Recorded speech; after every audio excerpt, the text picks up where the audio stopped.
জয় যিশু, হালেলুয়া, আমিন। Praise the Lord. আমি ঈশ্বরের বাক্য বাইবেল মথি 21 অধ্যায় 18 পদ থেকে পড়ছি। প্রাতঃকালে নগরে ফিরিয়া যাইবার সময়ে তিনি ক্ষুধিত হইলেন। পথের পাশে একটা ডুমুর গাছ দেখিয়া তিনি তাহার নিকটে গেলেন এবং পত্র বিনা আর কিছুই দেখিতে পাইলেন না। তখন তিনি গাছটিকে কহিলেন, আর কখনো তোমাতে ফল না ধরুক।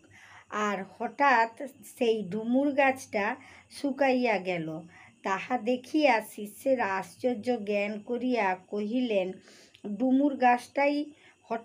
ডুমুর গাছটা হঠাৎ শুকাইয়া গেল কি রূপে?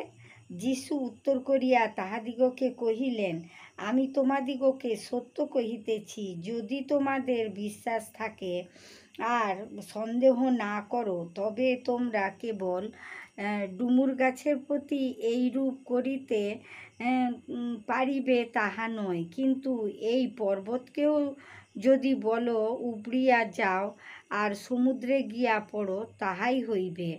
আর তোমরা প্রার্থনায় বিশ্বাসপূর্বক যাহা কিছু যাচ্ছা করিবে, সে সকলই পাইবে। প্রভু তার আপন বাক্যে আশীর্বাদ করো। জয় যিশু, হালেলুয়া, আমিন। প্রেজ।